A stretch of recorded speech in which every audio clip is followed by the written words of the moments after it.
And good evening all of you here. Answer writing को कभी भी अपने स्ट्राइड से छोड़ना नहीं है। जितने प्रोमिनेंस के साथ या जितने शिद्दत के साथ शुरुआत की है आंसर लिखने की, वो थ्रू आउट दी सिलेबस रहेगा। आपको मुझे तो टाइम देना पड़ेगा because I was slightly busy with the students writing their main, तो इसलिए आप लोग का असाइनमेंट्स थोड़ा सा डिले हो गया है। In spite of the fact that कल संडे था, फिर भी हम उसको कवर नहीं कर पाए। I try to give it back. उनको ज़्यादा प्रायोरिटी देना इस समय ज़रूरी था, इसलिए इट इज़ डिलेड। तो कोई बात नहीं, मेरी तरफ से डिले होने दो, आप लिखते जाएंगे। Because even if you continue to write up the things, it will by default is going to make wonders to your capacity of writing. तो उसके लिए नहीं रुकना है। I definitely will be correcting and giving you back, हमने जैसे आपको पिछली क्लास में ही बोला था। Now, geomorphology as geo-earth morphology features. Geomorphology को जब डिकोड भी करते हैं ना तो भी कैसे बोलते हैं? Its landform features. But जब हम geomorphological study as endogenetic force लेते हैं तब हम कौन सा टर्म इस्तेमाल करना शुरू करते हैं? Lithosphere. And how do I define lithosphere? जल्दी से मदद करो। How do I define lithosphere? Lithosphere is dash upper most layer. शाबाश। Anything else? It is up to 100 kilometers. It is comprised of continental crust and oceanic crust. तो जब हम plate tectonic theory पढ़ते हैं तो हम कहते हैं there is oceanic crust also, sea floor spread. But geomorphology is essentially concerned with land features. जब आप टेक्टोनिक फोर्सेस की बात करोगे तो by default tectonic forces marks their application both on continental crust and oceanic crust. So it becomes somewhere inevitable for us to take into consideration both of them. But geomorphology is for land, continent. Oceanography जब पढ़ना शुरू करेंगे then will gate on to the ocean floor. तो जो कुछ हमें bits and parts में कुछ फीचर्स पता है, जैसे we have talked about Dolphin and Challenger. Dolphin के बारे में इतनी बात नहीं की, चैलेंजर के बारे में ज्यादा बात की है। Challenger ridge of southern Atlantic और Albatross ridge of south east Pacific, ये हमारी नॉलेज में है। Walvis ridge of southern Atlantic. So कुछ रैंडम नेम्स हैं बट ऑल द फीचर्स, माने if you try to take map of world physical तो उसमें जो कोरोक्रोमैटिक स्कीम है कि भाई ओशन में भी मुझे डिफरेंट शेड्स ऑफ ब्लू दिखाई दे रहे हैं, वो क्यों है? That clarity we develop once we take it in oceanography. So the principal steps of learning हो गया, पर उसका implication अभी भी खत्म नहीं हुआ। Endogenetic are variability developer, exogenetic are leveler, काम खत्म। लेकिन जो अब हम expression pick up करें, isostasy, it correlates with both endogenetic and exogenetic forces. इसलिए हम इसको हमेशा towards end of geomorphology study करते हैं। It gives us more of favorable edge. ये हमारा बेस इमेज रहेगा for the scholars who have given us the understanding of isostasy. पहले थोड़ा सा डिकोड करने की कोशिश कर रहे हैं। Isostasy, a simple term written in our syllabus and a full-fledged topic by itself. Isostasy का मतलब क्या है? अब थोड़ा सा पहले इसका बैकग्राउंड वर्क तैयार करते हैं, then we'll create the quick pointers with support of what is this as a concept and how do I identify the dynamism of it, और उसको flexures क्यों बोलते हैं, and who are all the propounders है। ठीक है, तो one by one. Gravity की असेसमेंट और ग्रेविटोमीटर को अप्लाई करके gradually as we started evolving the better comprehension of topographical feature, कुछ चीजें हमारे सामने आई, जैसे lithosphere is freely floating over asthenosphere, point 1। Point 2, gravity meter justifies that with increasing height, gravitational pull goes on decreasing. ये logic apply करेंगे in introduction of climate जो हम कल से शुरू करेंगे। हमारे जब atmosphere as our introduction, it will help us in understanding that. So पहली चीज, lithosphere is freely floating over asthenosphere. दूसरा, gravity pull, gravitational pull is on decrease with increasing height. तो ऑटोमेटिकली एक तीसरा क्वेश्चन अराइज करता है that on fast, चलो तीसरे फैक्टर को भी ऐड कर दे, earth is spinning on its axis. Term fit in करो, come on. Earth is spinning on its axis. Rotation, rotation is one of the two types of dash movement. जागो जागो जागो। Rotation is one of the two types of earth's movement. Earth movement बहुत शुरू में समझाया था। So earth is spinning on its axis Gravitational pull decreases with increasing height. Lithosphere is freely floating over asthenosphere. Combine कर दो. ऐसा क्यों नहीं हो रहा कि माउंट एवरेस्ट गिर जाए? What is the reason that Mount Everest, tallest peak, is in balance, equilibrium with Mariana Trench, the deepest feature of the earth? अगर हम round off करके लें, Mount Everest 9 kilometers of the height and Mariana Trench 11 kilometers of depth. So how these two lithospheric feature, continental crustal and oceanic crustal, are in balance to each other? ये study है isostasy की, and it is absolutely based on the basic concept of buoyancy. जब हमने बात किया कि Alfred Wegener was wrong in giving us that sial is floating over sima, क्योंकि flotage के लिए मीडियम का चेंज चाहिए, कॉम्पोजिशन का चेंज काम नहीं करता. Boundary between sial and sima is at dash kilometre, जल्दी जल्दी बताओ. 60 kilometers, which lies very well within lithosphere. तो lithosphere cannot float over lithosphere. फ्लोटेज के लिए आपको मीडियम का डिफरेंस चाहिए. तो अब आप एक बेसिक लॉजिक को अप्लाई कीजिए that Dutton was the scholar. अब हटन आप पढ़ चुके हैं, अब डटन के बारे में बात करें. Dutton was the scholar who gave us the term isostasy. So he coined the term isostasy. But when I take reference of isostatic studies, it can be traced back from the classical times. Many French explorers attempting to study Mount Chimborazo, क्योंकि हमारे जब भी ये point आता है, I never miss out repeating, cartography हमारे syllabus में नहीं है, इसलिए हम कार्टोग्राफी के बारे में बहुत कम बात करते हैं. But there are some points where talking about it gives me better clarity of what I am suppose to express. तो हम उसके बारे में थोड़ी थोड़ी आपको डिटेल्स बता देते हैं. ग्राउंड सर्वेइंग, जो खुद मतलब it's not about remote sensing surveying. Ground surveying incorporate multiple methods. उन मेथड्स को अप्लाई करते हुए जब surveyor's were surveying different mountains, they started talking about the mass of the mountain, जिसमें सर जॉर्ज एवरेस्ट, नाम बहुत ही सुना हुआ लगेगा, माउंट एवरेस्ट का नाम इन पर सोर्स्ड है. Sir George Everest was the scholar who emphasized with his study. अब सर्वे के डिटेल्स में हम आपको नहीं लेकर जाएंगे because we don't know what are the methods of surveying, कि geodetic survey, astronomical survey, plumb bob क्या होता है, क्यों हम अपने आप को डेविएट करें वहां.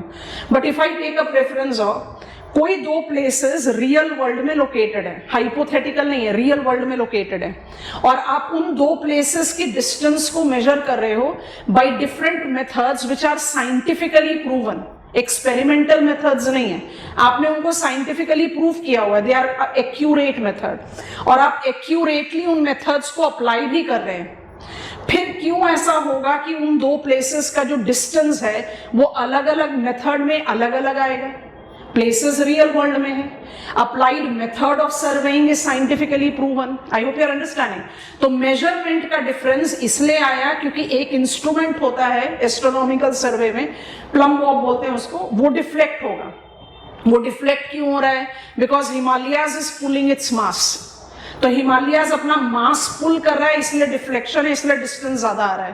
तो अगर इस तरह के एक्सप्रेशंस को हम ट्रेस अप करना शुरू करें तो आइसोस्टेसी की स्टडी की जेनेसिस को हम as older time as 17th century से पिकअप कर सकते हैं. बट ये सारे फाउंडेशन है, आपको इतना डिटेल्स में इसलिए बता रहे हैं कि if you choose to read standard textbooks for this concept, मेरे को नहीं लगता क्लास करने के बाद आपको जरूरत पड़ेगी, but supposedly you choose, you come across the names as Bouguer, Sir George Everest. Why these names comes in? Because they were the scholars who attempted to survey and identify कि इस mountain का इतना मास हो सकता है या इस mountain का इतना मास हो सकता है. So सब जब सर जॉर्ज एवरेस्ट ने अपनी कैलकुलेशंस की तो इन्होंने कहा कि हिमालयाज जितना माइटी दिखता है, और आपने अपनी जियोसिंक्लाइनल स्टडी को अप्लाई करना है, Himalayas incorporate sedimentation in Tethys sea. Imagine करो कितना ह्यूज अमाउंट ऑफ सेडिमेंटेशन होगा जिसने mightiest mountain of the world बनाया, not just in height but also uninterrupted 2400 kilometres of horizontal extension. Sir George Everest कहते हैं माउंट एवरेस्ट या हिमालयाज अपना उतना मास एक्सर्ट ही नहीं कर रहा जितना उसको करना चाहिए. तो अगर वो नहीं कर रहा है इसका क्या मतलब है? बाहर से बहुत रगेड, रफ और माइटी दिख रहा है, बट अंदर से क्या पूरा वैक्यूम है? अब हम अपनी नॉलेज ऑफ जियोसिंक्लाइन अप्लाई करें तो हम कहेंगे नहीं है, तो पॉसिबल ही नहीं है। You are aware of Kober's geosynclinal concept of mountain building. जब भी आप जियोसिंक्लाइन में सेडिमेंटेशन कर रहे हो, लिथोजेनेसिस, you are creating layer after layer sedimentary stratus, and that sedimentary stratus are subjected to compressional stress, creating mountain. It's impossible that Himalayas are vacuum from center and is only rugged outer layer. तो हम इसको कैसे explain करें? George Everest की study को extend किया Pratt ने, और प्रैट के आइडिया को कंट्राडिक्ट किया एरी ने। Airy and Pratt are the two pillars of isostatic studies when I sit in lab as a geographer and attempt to explain how Mount Everest and Mariana Trench are in balance, because ये debate तो है नहीं, balance है. There is no falling up of the mountain. We know that fall is a type of mass wasting. पर वो तो तब ना जब there is a weathered rock material which cannot defy gravity and will fall down. Mount Everest तो नहीं गिर रहा, या any tall mountain is not falling down. That means there is some equilibrium. What causes that equilibrium is what we sit in lab and study, and then we apply it on the practical edge. Isostasy का जो dynamism वो क्या है? बहुत sweet, simple, छोटा सा topic है, लेकिन बड़ा ही critical है. Because when the question comes up in this topic, I need to play the same smart observation जो हमने slope के साथ आपको एक previous year question देख के पिछले क्लास में समझाया था.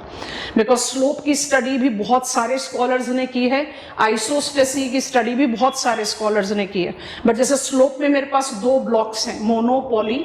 पॉली में आप पेंक और एलसी किंग को डालते हैं, जहां LC king is the torch bearer, माने बहुत मेजर स्कॉलर है. आप इन्हीं की आइडिया पर सबको अप्लाई करते हो. तो एग्जामिनर आपको दे XYZ स्कॉलर स्लोप डिक्लाइन, हमने पढ़ा डेविस.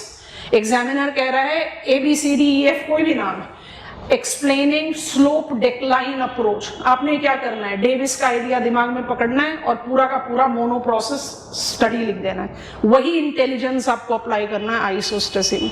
बिकॉज एरी और प्रैट इज ओल्डर, प्रैट और एरी का टू आइडियोलॉजिकल स्कूल है, उसी पर हम सारा डिमार्केशन लेते हैं. Let us quickly start building up the content of isostasy. Point number 1, term coined bye Dutton.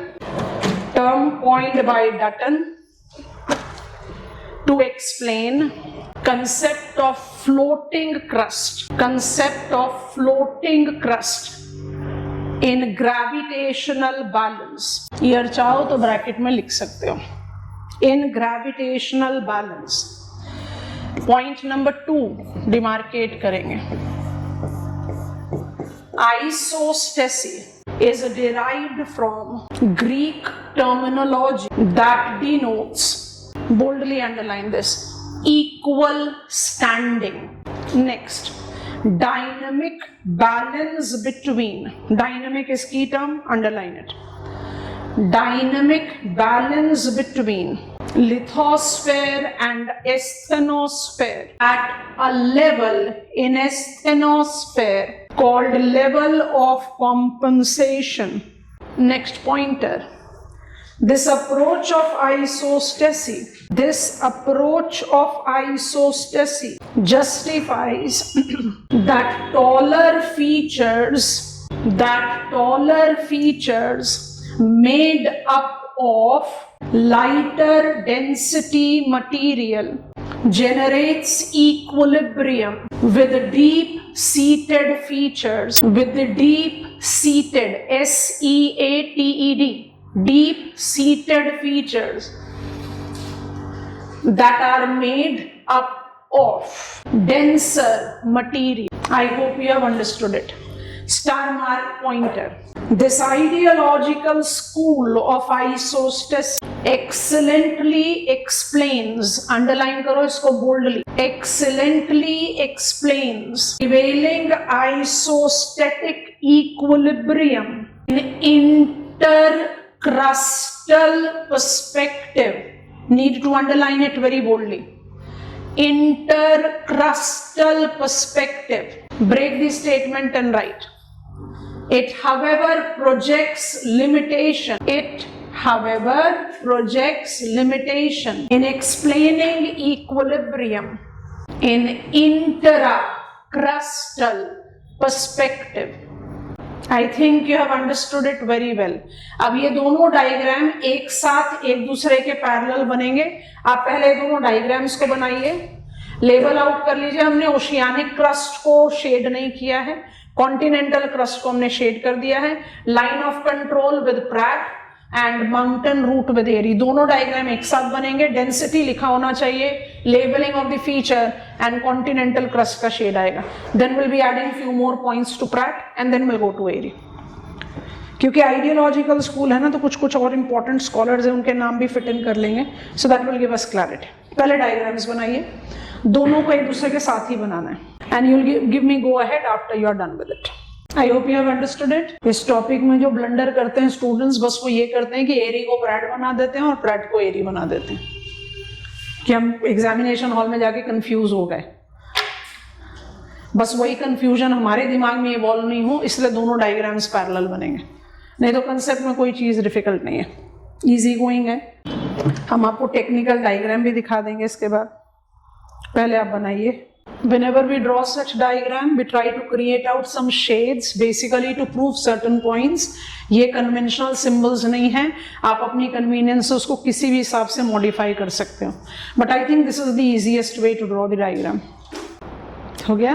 अब जरा formal diagrams देखते हैं, ठीक है? उसके बाद फिर आगे बढ़ेंगे.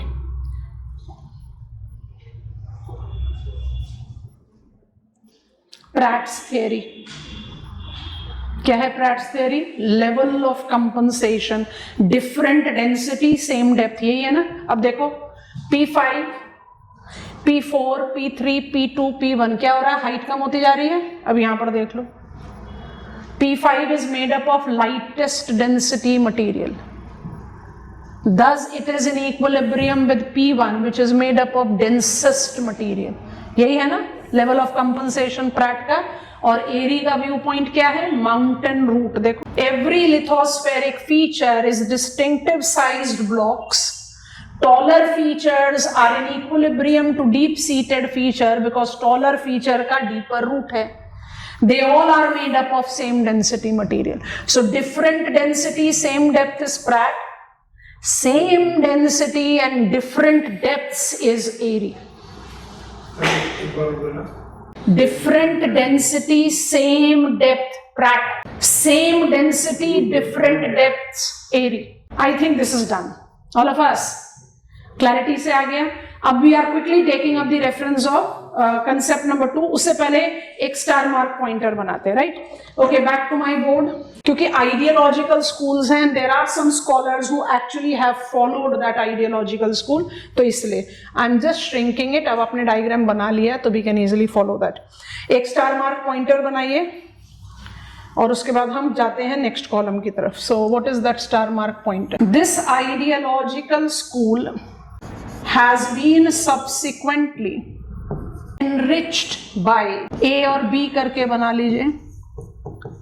A, Joly, underline the name, who identified that level of compensation is not linear but zonal phenomena that maintains hydrostatic equilibrium. Have you understood the meaning?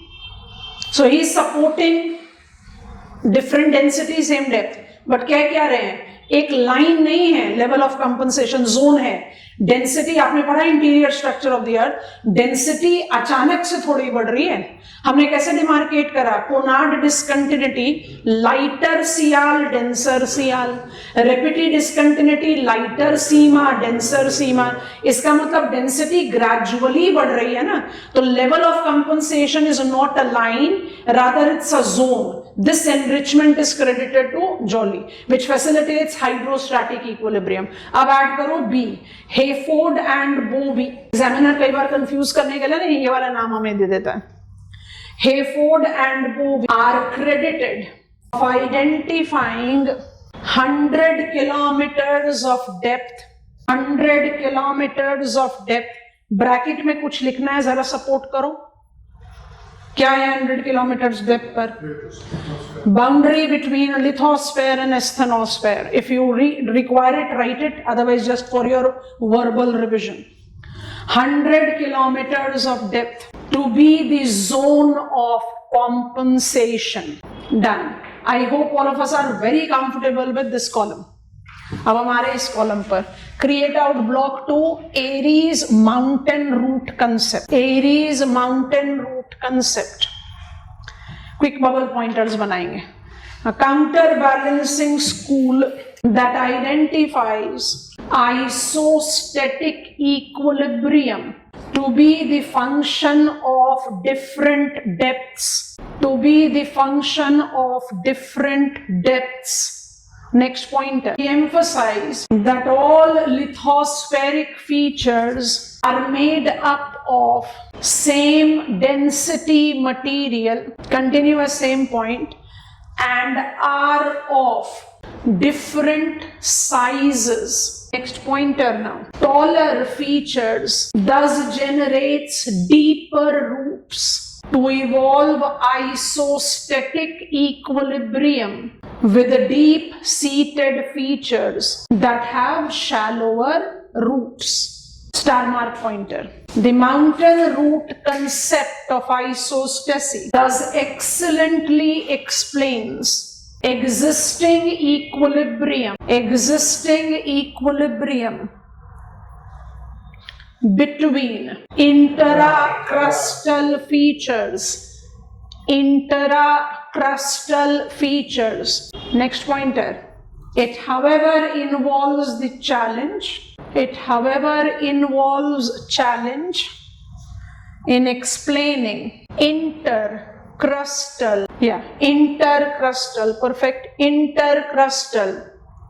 isostatic equilibrium. I cannot explain how mountains as continental crust feature and deep sea plain as oceanic crustal feature is being recognized with the same density. तो inter में मेरे लिए problem है. Intra it is explaining in spite of same density how we are having equilibrium with our different heights. जहां problem इधर आ रही है it is giving you the solution, जहां प्रॉब्लम इधर आ रही है it is giving you the solution. ठीक है, एक बिल्कुल सेपरेट पॉइंटर बनाइए. हेस्कैनन, ये अनदर स्कॉलर है,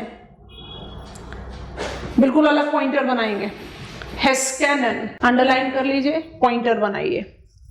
Attempted to integrate Pratt's and Airy's ideas on isostasy, emphasizing, लिखते समय जरा समझने की कोशिश करना, emphasizing that density of rocks are building material of relief, that density of rocks varies both within underline and between underline different columns with density at sea level being greater than density at higher height. Read it. Can you make me understand what you have written? Airy क्या बोल रहे हैं? Same density. Pratt क्या बोल रहे हैं? Different density. हेस्केनन क्या बोल रहे हैं? डेंसिटी का सिमिलैरिटी सी लेवल पर और डिक्रीज विद हाइट होगा. माने density differences of rocks which are building material of relief is not just varying between the column, it is varying within the column also. I think this makes sense. अब जब आप बात करो, आप जैसे सोच कर देखें, हम कहते हैं lithosphere, outer most layer of earth. Lithosphere में भी आपके पास डेप्थ बहुत छोटा सा है, 100 किलोमीटर्स ही है, बट जो सरफेस पर डेंसिटी है और जो 100 किलोमीटर्स पर डेंसिटी वो सेम थोड़ी ना है, because density goes on increasing. I hope you are understanding. Similarly जब आप, क्योंकि he saying mean sea level and height, तो mean sea level and height की बात करते हैं. अगर आप फीचर्स को एसोसिएट नहीं कर सकते तो एयर कॉलम को एसोसिएट करो. जैसे जैसे आप हाइट बढ़ाओगे, ऐसा क्यों होता है कि लद्दाख जैसे interesting, extremely highlighted tourist destination में टूरिस्ट विजिट थोड़ा सा रिस्ट्रिक्टेड हो जाता है because of the health element. At that height we are having such rarefied air कि ऑक्सीजन की अवेलेबिलिटी, ब्रेथलेसनेस ज्यादा होती है. So if you are having certain health problem, आप वहां पर एज कैजुअल टूरिस्ट नहीं जा सकते हो. ऐसा क्यों हो रहा है? क्योंकि with in air column, with increase in height, density of air is decreasing. तो हेस्केनन ने वही काम किया जो हम क्रिटिसिज्म में साथ साथ कर चुके. ये दोनों कंसेप्ट एक दूसरे को कॉम्प्लीमेंट कर रहे हैं. कंट्राडिक्टिंग तो है पर कॉम्प्लीमेंट कर रहे हैं. How? This concept is not making me understand how there is isostatic equilibrium between mountain, plateau and plain. आप उसको कैसे कह सकते हो कि वो अलग अलग डेंसिटी मटेरियल से बना है? It should be same density material. वो सियालिक है. जहां पर ये फेल हो रहे हैं वहां पर ये मुझे आंसर दे रहा है. Mountains are in equilibrium to plain in spite of being same density, क्योंकि माउंटेन का रूट है. जहां ये मुझे आंसर नहीं दे पा रहे, ये दे रहा है. और जहां इसका प्रॉब्लम है, when I take the solution, जब स्ट्रेंथ, इसका स्ट्रेंथ क्या है? Continental crust and oceanic crust में आइसोस्टैटिक इक्विलिब्रियम, उनकी डेंसिटी डिफरेंस से होगा. यहां वही प्रॉब्लम है. ओशियानिक क्रस्ट और कॉन्टिनेंटल क्रस्ट को आप सेम डेंसिटी दिखा रहे हो, गलत है. ओशियानिक एंड कॉन्टिनेंटल क्रस्ट की डेंसिटी डिफरेंट है. तो they are complementing each other rather than being contradicting. तो हम आइसोस्टेसी को जब भी स्टडी करने की कोशिश करते हैं, we try to take Heiskanen view point, जो कहीं कंपनसेट कर रहा है दोनों की आइडियोलॉजी. अब मान लो कि मेरे से क्वेश्चन पूछा गया, have you understood what it is? Isostasy is equilibrium. Equilibrium is real. Equilibrium की स्टडी को हम डटन के टाइम से ट्रेस कर रहे हैं, तो काफी पुराना कंसेप्ट है. And when we try to take up what exactly is the way geomorphologist have explained it, so they have explained it with a different density same depth and same density different depth. दोनों approaches को हम क्यों उन्हों से complementing बोलते हैं rather than contradicting? Face value पर contradicting दिखता है, लेकिन हम उसको कॉम्प्लीमेंटिंग क्यों बोलते हैं? जहां पर एक की लिमिटेशन आती है दूसरा हेल्प कर देता है एक्सप्लेनेशन के लिए, और जहां पर दूसरे की लिमिटेशन आती है पहला एक्सप्लेन करने में मदद कर देता है. That is the reason Heiskanen's view point is what we silently follow. I think this is comfortable. लेकिन ये दोनों ही स्कॉलर, मान लो मुझे एग्जामिनेशन में क्वेश्चन मिला, क्रिटिकली एग्जामिन, इस फ्रेम में PYQ आया हुआ आप देख सकते हैं हम, critically examine Airy's and Pratt's view on isostasy. मुझे 1 point of criticism दोनों के लिए मिल गया. This is criticized for not explaining intracrustal isostatic equilibrium. This is criticized for not explaining intercrustal. पर क्या सिर्फ ये पॉइंट ऑफ क्रिटिसिज्म हो सकता है? नहीं. और क्या होगा? बहुत ध्यान से, इसको लिथोस्फेरिक फ्लेक्स. अभी थोड़ी देर पहले आपको बताया लोडिंग और अनलोडिंग, क्योंकि आइसोस्टेसी अल्टीमेटली डटन ने जो आपको एक्सप्रेशन दिया आइसोस्टेसी, उसको डिफाइन कैसे करा? फ्लोटेज इन ग्रेविटेशनल बैलेंस. तो फ्लोटेज के पीछे सबसे मेजर प्रिंसिपल क्या काम करता है? फ्लोटेज के पीछे कौन सा प्रिंसिपल काम कर रहा है? आर्चिमिडीज. जब भी आप कोई चीज को लोड करोगे, it has to displace equal amount of liquid. जब तक वो नहीं होगा तब तक वो फ्लोट नहीं कर पाएगा. अगर आप आइसोस्टैटिक इक्विलिब्रियम को स्टैटिक पर व्यू दो तो एरी प्रेट को कंबाइन करो, काम हो जाएगा. But both the concepts have got limitation in not giving recognition to isostatic flexures या लिथोस्फेरिक फ्लेक्चर्स. अब अप्लाई करो अपनी जियोमॉर्फोलॉजी की नॉलेज को. जिस एरिया पर हम क्रूड डायग्राम बना रहे हैं, फिर फॉर्मल डायग्राम दिखाएंगे आपको, जो समझ में आएगा उसको आप कॉपी करना. पहले समझो, जिस एरिया पर कोई माउंटेन नहीं था, उस एरिया पर आपने धीरे धीरे धीरे धीरे करके एक माउंटेन तैयार कर दिया. तो मतलब ये मेरा लिथोस्फेयर है. इस लिथोस्फेयर में आपने धीरे धीरे अपलिफ्टमेंट करके, डायस्ट्रोफिक फोर्स है ये, आपने अपलिफ्ट किया. अपलिफ्ट करके आपने माउंटेन बनाया. ये क्या डिनोट कर रहा है? Loading of crust. लोडेड लिख देते हैं. अगर ये लोडिंग होगा तो ये ऑटोमेटिकली क्या जनरेट करेगा? सिंक, समझ में आ रहा है? In order to sustain the floatage of lithosphere. क्या एरी और प्रैट आपको इसके बारे में बता रहे हैं? नहीं। इसका मतलब जहां पर एंडोजेनिक अपलिफ्टमेंट है वहां आप लिथोस्फेरिक इक्विलिब्रियम को इंटरप्ट कर रहे हो। इस इंटरप्शन को टेक्निकली क्या बोलते हैं? Isostatic flexion. आपने लोड कर दिया क्रस्ट को, लोड करोगे तो क्या होगा? जो फ्लोटेज है वो इंटरप्ट हुई, तो क्या इंटरप्शन से आइसोस्टेटिक इक्विलिब्रियम खत्म हो जाएगा? नहीं। Every upliftment denoting loading of the crust is simultaneous to sinking of the crust. ये sink of the crust क्या generate करेगा? It will generate displacement of magma to regenerate isostatic equilibrium. तभी आपने NCERT में पढ़ा कि टॉल माउंटेन्स के context में लिथोस्फेयर का डेप्थ 200 किलोमीटर हो सकता है। वो बिल्कुल बराबर नहीं होगा। आप आ जाओ एरी के कंसेप्ट पर। अगर हम एरी के कंसेप्ट को विजुअलाइज करें, माउंट एवरेस्ट की हाइट 9 किलोमीटर, 100 किलोमीटर का आपका लिथोस्फेयर, आप 109 किलोमीटर ले लो। आप 109 किलोमीटर को डीप में रूट बनाओगे, मतलब बिल्कुल प्रोपोर्शनेट, तो क्या होगा? वो रूट तो मेल्ट कर जाएगा, वो रूट तो मेल्ट कर जाएगा। तो यहां रूट एकदम इक्वल प्रोपोर्शन में नहीं है। It is all about sinking to displace the magma in equal proportion to maintain floatage. तो loading with endogenic upliftment generates lithospheric flexure. Fast forward में दूसरे इक्वेशन पर आ जाओ। इसका ऑपोजिट क्या होगा? मेरा एक uplifted एरिया है था, जिसको आपने एब्सोल्यूट हाइट घटा दिया, आपने आज उसको इस लेवल पर पहुंचा दिया, तो what will happen? Rebouncing of the crust, root खत्म हो जाएगा। Come on, you are understanding? तो ये क्या चीज हो गया? Deloaded. Deloaded by what? Erosion. Is every erosion going to create deloading? ना, जब आप एब्सोल्यूट हाइट को डिक्रीज कर दोगे। तो जितने शील्ड्स हैं, cratonic blocks, Canadian shield, African shield, जिनकी एब्सोल्यूट हाइट इरोडेड है, वो क्या है? उनका रूट जो है वो बाउंस बैक हो गया। Root is terminated to maintain the isostatic equilibrium. ना तो ये एरी के वर्क में दिखता है, ना ये प्रैट के वर्क में दिखता है।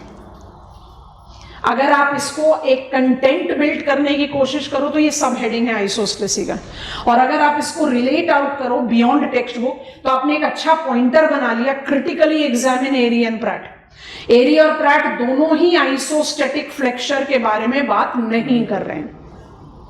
They are believing that there is static equilibrium. Reality is everything on the face of the earth is dynamic. How there will be isostatic equilibrium as static? हर चीज डिस्टर्ब हो रही है और रीजेनरेट हो रही है, और सिर्फ जियोमॉर्फोलॉजिकली नहीं, क्लाइमेटोलॉजिकली भी हो रही है।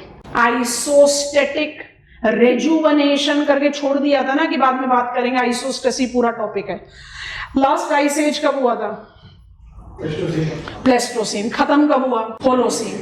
लास्ट आइस एज कहां एक्सपीरियंस होगा और क्यों? Higher latitude. क्यों? शाबाश। Present day map of world evolved in Pleistocene. तो प्रेजेंट डे मैप का क्या मतलब है? अब we are approaching to climatology, यानी केस हमें पढ़ना है। अगर आप अपना ग्लोब को, कल हम उसके बारे में ज्यादा डिटेल्स में बात करेंगे, ग्लोब को पिकअप करके लैटिट्यूडनल डायमेंशन देखो, 50 डिग्रीज नॉर्थ और साउथ के बीच में मैक्सिमम लैंड आ जाता है आज की डेट में। और आज की डेट का मैप कब से है? 10,000 years, 1 million years before present, Pleistocene से। इसका मतलब लास्ट आइस एज एक्सपीरियंस किया गया होगा हायर लैटिट्यूडनल कंट्री में। जो मोस्ट स्टडीड एरिया उसको पिकअप करते हैं, क्योंकि कनाडा में उस लैटिट्यूड पर कोई मेजर कमर्शियल पोर्ट नहीं है। रशिया साइबेरिया में भी नहीं है, barring the exception of Murmansk, which is not that commercially sound. As commercially sound is Oslo. आप सोचो, Oslo is administrative and commercial capital of Norway. जैसे हमारे कंट्री में अर्बनाइजेशन में पढ़ते हैं डिटेल्स में, functional classification of urban places, हम कहते हैं New Delhi is administrative capital and Mumbai is commercial capital. Norway का कमर्शियल और एडमिनिस्ट्रेटिव कैपिटल दोनों ओस्लो। इमेजिन करना, 10,000 years before present, ice age terminated, तो आइस कवर था नॉर्वे पर, सैंपल ले रहे हैं, Norway high latitudinal country. Till Pleistocene Norway loaded था, किससे? आइस कवर से। होलोसीन शुरू होते हुए वो डीलोडेड हो गया। इमीडिएट इफेक्ट क्या है? अबलेशन प्रोसेस से आपने मीन सी लेवल को राइज किया और आपने नॉर्वे के कुछ एरियाज को इनंडेट कर दिया। हमने जानबूझकर अपने फिंगर्स को इनंडेट कर दिया। इस इनंडेशन से, डूबने से, सबमर्जन से आपने कौन सा शोरलाइन बनाया? सबमर्जेंस। सबमर्ज शोरलाइन कौन सा रेजुवनेशन रिप्रेजेंट करता है? पॉजिटिव। शाबाश, पॉजिटिव रेजुवनेशन करता है। इससे पानी का लेवल डेप्थ बढ़ा and that facilitated easy to and fro movement of merchant vessels. 10,000 साल पास आउट हो गए। अब क्या हो रहा है? ये जो डीलोडेड नॉर्वेजियन क्रस्ट है ये आइसोस्टैटिकली रीबाउंड कर रहा है। समझ में आ रहा है? रीबाउंड करेगा तो कौन सा रेजुवनेशन होगा? नेगेटिव। ओस्लो अपना कमर्शियल सिग्निफिकेंस खोता जा रहा है, क्योंकि अगर वो शैलो हो गया तो it will restrict the to and fro perfect movement of merchant vessels. इसलिए isostatic adjustment, loaded crust sinks, deloaded crust bounce back, वो भी तो रिजुवनेशन को इन्फ्लुएंस करेगा। I hope you are understanding. तो आइसोस्टैटिक फ्लेक्चर्स अपने आप में एक अलग टॉपिक है, पर मान लो उसी फ्रेम में बात करें कि भाई मेरे पास दो आइडियोलॉजिकल स्कूल है, एक एरी है और एक प्रैट है, दोनों के साथ एक प्रो एंड एक कॉन है, जहां दोनों एक दूसरे को कॉम्प्लीमेंट करते हैं। ये मेरा टेक्स्ट बुक वाला आंसर हो गया। मैंने टेक्स्ट बुक से बियॉन्ड सोचना है तो दोनों ही स्कॉलर फ्लेक्चर्स के बारे में बताते ही नहीं है, और flexures geomorphic as well as climatic domain दोनों पर होता है। पहले जरा फॉर्मल इमेजेस देखो, उसके बाद हम क्विक पॉइंटर्स बता देते हैं, आप उसको लिख सकते हैं। पहले इमेजेस देखेंगे, ठीक है? माउंटेन का पहले देख लेते हैं। इसलिए जितना टॉल फीचर होगा वो उतना डीप रूट तैयार करेगा। देखो ज्यादा ध्यान, हमने कुछ इसी कंटेक्स्ट में आपको डायग्राम बना के बताया। Upliftment, sink, process of endogenic upliftment ने ये किया। अब एक्सोजेनिक डाउन कटिंग सफिशिएंट है ये। Exogenic down cutting, deloaded it will bounce back, तो बाउंस बैक में रूट टर्मिनेट हो जाएगा। ये क्या एग्जांपल हुआ? आइसोस्टैटिक फ्लेक्चर, लिथोस्फेरिक फ्लेक्चर और डायनामिक एस्पेक्ट ऑफ आइसोस्टेसिस। अब इसको देखो, पहले तो डायग्राम को ही देखो। Ice, loaded, sink, mantle movement. Come on, magma displace करोगे तभी तो सस्टेन कर पाओगे फ्लोटेज। डीलोड कर दो, बाउंस बैक। यही बाउंसिंग बैक अब हो रहा है कहाँ? नॉर्वे में, स्कैंडिनेवियन कंट्रीज, सारी स्कैंडिनेवियन कंट्रीज में, कनाडा में, साइबेरिया में। लेकिन जब हम बात करते हैं कमर्शियली साउंड लोकेशन, ओस्लो सबसे बढ़िया एग्जांपल होता है। अब वहीं पर फियोइड शोरलाइन की बात करते हैं, वो हम ओशियानोग्राफी में डिस्कस करते हैं। Oslo is very good example of fjord. Fjord पूछा हुआ है आपसे जनरल स्टडीज में, so will talk about fjords but in oceanography. I hope you have visualised it. फटाफट से पॉइंटर्स क्रिएट करके दोनों पेयर ऑफ डायग्राम ड्रॉ करेंगे।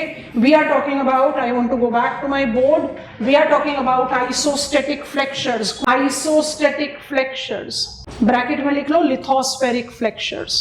Okay, quick point number 1. Earth's gravity causes segments of lithosphere to shift up and down according to their densities. Next pointer. It is, however, that dynamic equilibrium of geomorphic processes, underline kar lo, and eustatic factors. याद आ गया ना? eustatic is climatic. Eustatic factors tends to generate isostatic flexures, that is deflection of lithosphere in response to loading and unloading of crust. पहले star mark point बनाएंगे। Isostatic flexure have not been given recognition by Pratt and Airy. Now create geomorphic factor diagram open कर दे रहे. Geomorphologically endogenic upliftment, underline, denotes loading of crust, creating lithospheric flexure that is balanced with the sinking of crust that generates mountain root. Break the statement and write. In contrast, exogenic down cutting denotes deloading of crust, creating flexure that is balanced with rebounding of crust that terminates the root. Diagram बनाना है, 3 dimensional की जरूरत नहीं है, जो highlighted portion है उसी को बनाएं and please add on the pointers जो हमने बनाए. Upliftment is loading, does sink and mountain root. Erosion is deloading, does upliftment, that is rebounding. Exogenetic, endogenetic. Concept बहुत सीधा साधा. आइसोस्टेसी इक्विलिब्रियम है, एरी और प्रैट की आइडियोलॉजी है. ये दोनों आइडियोलॉजी एक दूसरे को कंपनों से कॉम्प्लीमेंट करती हैं. क्रिटिकली एग्जामिन करो तो दोनों का एक एक पॉइंट ऑफ क्रिटिसिज्म आप डाल देते हैं, लेकिन सबसे इंपॉर्टेंट पॉइंट है कि everything on the face of the earth is dynamic, और आइसोस्टैटिक डायनामिज्म को फ्लेक्शर्स बोलते हैं. दोनों ही टर्म अप्लाई करो, हम इनको इंटरचेंजेबली यूज कर सकते हैं. हम आपको पर्पसफुली दोनों टर्म्स बार बार लिखवा रहे हैं. आइसोस्टैटिक फ्लेक्शर बोलो या लिथोस्फेरिक फ्लेक्शर बोलो. तो जब लिथोस्फेरिक फ्लेक्शर की बात होती है तो मुझे रिमाइंड करता है that everything on the face of the earth is dynamic. ना तो एरी ना ही प्रैट इसके बारे में बता रहे हैं, तो आपके पास एक पॉइंट ऑफ लिमिटेशन आ गया जो आप टेक्स्ट बुक से डिराइव नहीं कर रहे हो, जो आप अपनी अंडरस्टैंडिंग से डिराइव कर रहे हो. ये क्लैरिटी ही आपको आपके कॉम्पिटिटर से बेटर मार्क्स दिलाती है. हम इंसिस्ट कर रहे हैं कि हम सब इस लेवल का कॉम्प्रिहेंशन डेवलप करें. इसके लिए जरूरी है कि टॉपिक्स को इंटीग्रेट करने की कैपेसिटी हो, और वो तभी हो सकती है जब you are very clear with what are the pointers that you should be aware, you must be aware of. उसके बिना तो बात ही नहीं बनेगी. लोडिंग, डीलोडिंग डन हो गया. चलो अब लास्ट पॉइंटर क्रिएट करेंगे. यूस्टैटिक, जियोमॉर्फिक हो गया, अब यूस्टैटिक. यूस्टैटिक का इजियर टर्म क्या है? क्लाइमेटिक, पर हम यूस्टैटिक पर फोकस करेंगे. Eustatic caused flexure, EUSTATIC. गलत बात, जियोमॉर्फोलॉजी खत्म कर रहे हैं, 10 बार हो चुका है यूस्टैटिक. यूस्टैटिक flexure, simple 2 pointers and the diagram. Global change of climate, specifically relating to ice age and its termination, tends to evolve isostatic flexures. Next pointer, during ice age, continental crust gets loaded, experiencing sink to maintain isostatic equilibrium. Next, termination of ice age deloads the crust, making it rebounds to evolve equilibrium. Bracket में लिख लेंगे. It is presently being experienced in higher latitudinal countries as Norway. Copy down the diagram. Loaded, deloaded जरूर डालना है. I think we are comfortable with it. Isostasy and isostatic flexure. Isostasy, equilibrium of Pratt and Airy. And flexures, everything on the face of earth is dynamic. So isostasy is also not that characteristics that you have acquired and you are keeping it in safe locker. It is also ever getting disturbed to ever get readjusted. And this is derived from simple logic of lithosphere is floating over asthenosphere, and to maintain the floatage, every load will require to sink the vessel, displace the water to continue to float, and every deloaded vessel is required to bounce back so that it can continue to float. वो logic को आपने apply करना और कुछ नहीं. Now as requested, because I said जब हमने exogenetic forces की बात की, I am technically done with geomorphology, but आप लोगों ने रिक्वेस्ट की है तो हमारे पास अभी टाइम भी है. We are not getting on to climatology एकदम हैंड इन हैंड, तो हम क्लाइमेटोलॉजी तो कल से ही शुरू करेंगे. आप लोगों ने बोला river as an active agent of gradation की हम बात करते हैं, तो we don't take into consideration हमने किस तरह से पढ़ा उस हिसाब से रिपीट करते हैं.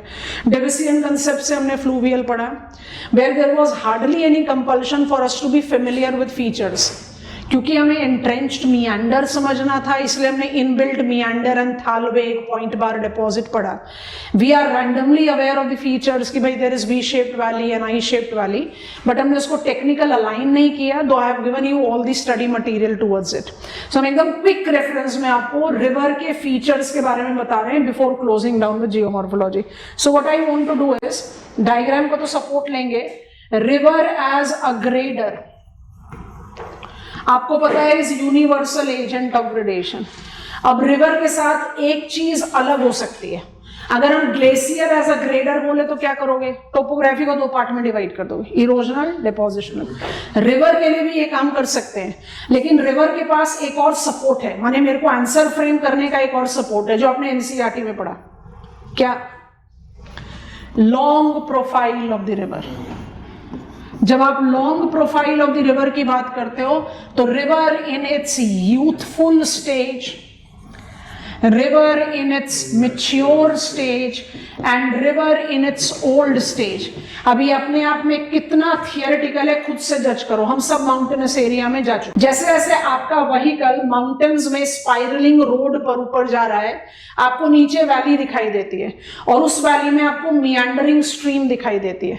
तो हम जब पढ़ना शुरू करते हैं और कहते हैं रिवर अपने यूथफुल स्टेज में वैली डीपनिंग करेगी, ये वाला जो स्टेज है वो डीपनिंग का है.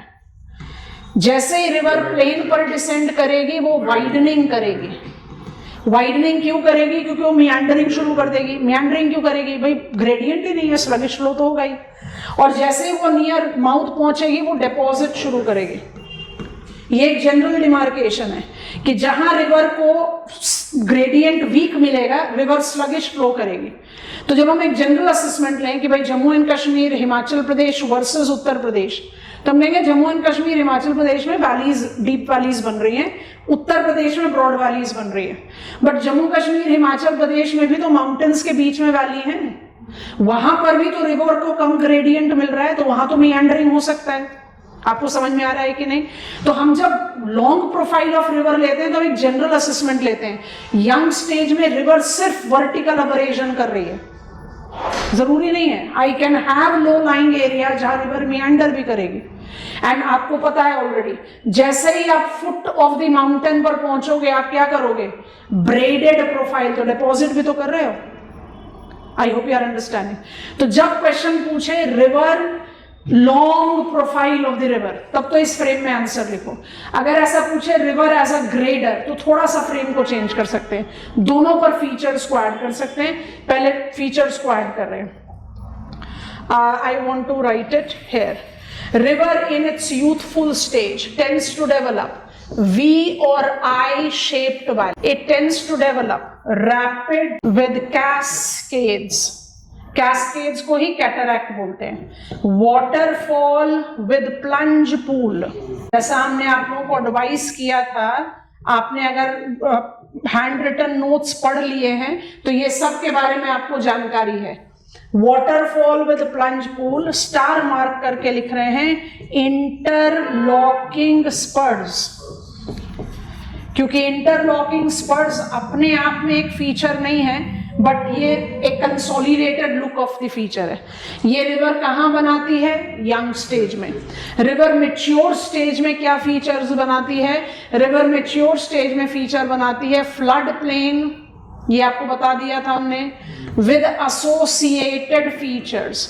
कौन कौन से एसोसिएटेड फीचर्स होते हैं फ्लड प्लेन के? फ्लड प्लेन में ऑक्सबो लेक नहीं आता, ऑक्सबो लेक आता है जब आप इंटेंस मियांडर के बारे में बात करते हैं। जल्दी बताओ, come on, natural levees, Yazoo stream, bluffs, याद आ रहा है? ओके, उसके बाद आता है वाइड मियांडर्स। वाइड मियांडर्स के साथ कौन कौन से फीचर्स आते हैं?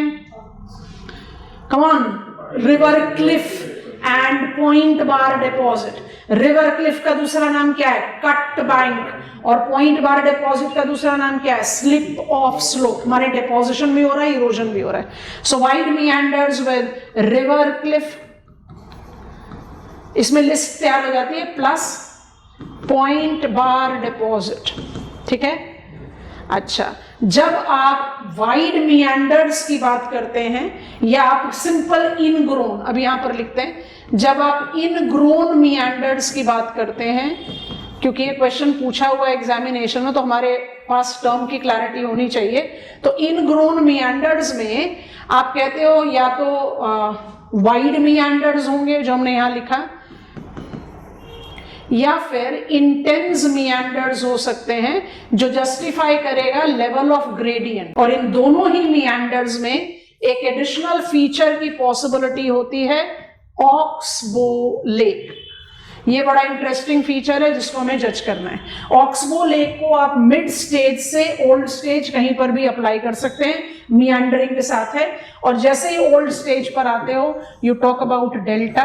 ब्रेडेड प्रोफाइल आपको समझा चुके हैं, बट डेल्टा के साथ टाइप्स ऑफ डेल्टा को जज करना है। अब ये मैंने आपको लिस्ट बता दी डायग्राम के बेसिस पर, आप डायग्राम के बेसिस पर लिस्ट को कॉपी करोगे। अब सोच कर बताओ, river as an active agent of erosion, V shaped valley और I shaped valley, rapids, cascade, waterfall, plunge pool, interlocking spur, river cliff, full stop. River as an active agent of deposition, flood plain, point bar deposit, oxbow lake and delta. तो दोनों तरह से list ready हो गई। अब हम इसको features को 1 बाय 1 समझेंगे। पहले जल्दी से इसको as it is copy down कर लो। दोनों काम हो गए, लॉन्ग प्रोफाइल पूछे तो वो भी क्लियर हो गया, और इरोजनल डिपोजिशनल तो जैसे इनको समझते हैं आधे घंटे का काम है, इट विल बी डन। आपको पता चल जाएगा ये इरोजनल है डिपोजिशनल है। ये फीचर स्पेसिफिक फोकस नहीं दे पाए, so I just want to take that. छोटे छोटे से डायग्राम बना के समझाएंगे। कुछ डायग्राम्स हैं जो दिखाएंगे, कुछ डायग्राम्स हम खुद बनाएंगे। विजुअलाइज कर लो and it will be done for ever. क्योंकि एग्जामिनेशन में feature specific question, short length question बहुत ज्यादा पूछने लग गया है। सैंड डिपॉजिट, तुम बोलो, basket effect topography, speleothem, ingrown meander, entrench meander, कुछ भी। तो एग्जामिनर कोई भी तरीके का फीचर आपसे पूछ सकता है। सो फीचर्स की क्लैरिटी, बाकी सारे साइकिल में तो फीचर्स इंटेग्रल पार्ट थे। नॉर्मल साइकिल ऑफ इरोजन में फीचर्स के बारे में ज्यादा फोकस करने की जरूरत ही नहीं पड़ी। We are aware of all the majors, but कुछ कुछ माइनर पॉइंटर्स हैं जिसको हम इजिली अब यहाँ पर क्लैरिफाई कर सकते हैं। तो मैं गो अहेड देंगे, उसके बाद हम आपको 1 बाय 1 क्विक फीचर्स समझाते जाएंगे, कुछ लाइन डायग्राम से और कुछ फॉर्मल डायग्राम से। पहले तो हमारा सैंपल केस था ना, पूरे स्टडी में हम we shaped valley differential erosion की बात कर रहे थे। उल्टा चल रहे हैं, ठीक है, क्योंकि जो ज्यादा बल्क है वो मेरे पास टूवर्ड्स डिपोजिशन है। बढ़े आगे, अब फीचर के बेस पे कुछ कुछ डायग्राम बना के समझाते जा रहे हैं, देखते जाओ, समझते जाओ। अब मेरा एक्टिव चैनल है, वो अभी तक स्ट्रेट फ्लो कर रहा था। स्ट्रेट को और क्या बोलते हैं? साइनस। इसका मतलब मेरे पास जो है ग्रेडियंट जो है कंपैरेटिवली स्टीपर था। अब मेरा स्लगिश फ्लो शुरू हो गया। स्लगिश फ्लो दोनों ही तरीके का हो सकता है, दोनों को बनाकर दिखा दे रहे हैं ताकि हमारा डायग्राम फुल प्रूफ हो जाए, ठीक है। तो ये मेरे हो गए वाइड मियांडर्स और ये मेरे हो गए इंटेंस मियांडर्स। दोनों के बीच में डिफरेंस क्या हुआ? Meandering is a sluggish flow, तो ये मेरा साइनस फ्लो से आपने रिवर के फ्लो को मियांडरिंग में कन्वर्ट कर दिया। इस तरह के डेवलप्ड मियांडर्स को आप क्या बोलते हैं? इनग्रोन। ये क्यों ग्रो हुआ रिवर के फ्लो पैटर्न में? क्योंकि रिवर का जो ग्रेडियंट है वो कमजोर हो गया। स्टीप ग्रेडियंट था तो फटाफट स्ट्रेट फ्लो कर रही थी, ऐसे ग्रेडियंट में आप ड्रॉपर से पानी डालो वो सीधा एक लाइन में जाएगा, और ऐसे ग्रेडियंट में पानी डालो वो फ्लो ही नहीं कर पाएगा, और करेगा तो थोड़ा ब्रॉडर डायमेंशन लेगा। बस वो सिंपल सा लॉजिक है। इनग्रोन मियांडर में, केयरफुल, इनग्रोन मियांडर में रिवर जब मूव कर रही है तो वो अपने साथ दोनों कैपेसिटी को रखती है। जहां पर मेरा एरो पॉइंट कर रहा है, जहां पर मेरा एरो पॉइंट कर रहा है, और इस बहुत क्रूड डायग्राम में भी हम एरो पॉइंट करवा रहे हैं एट ऑपोजिट बैंक्स। ये क्या होगा? Erosional bank. Come on, helical flow. Opposite क्या होगा? डेपोजिशनल बैंक। डेपोजिशनल बैंक के नेक्स्ट क्या होगा? इरोजनल। इरोजनल का नेक्स्ट क्या होगा? डेपोजिशनल। यही है ना आपका cut bank and point bar deposit. ये आपको इनग्रोन मियांडर्स में मिलता है। समझ में आ गया?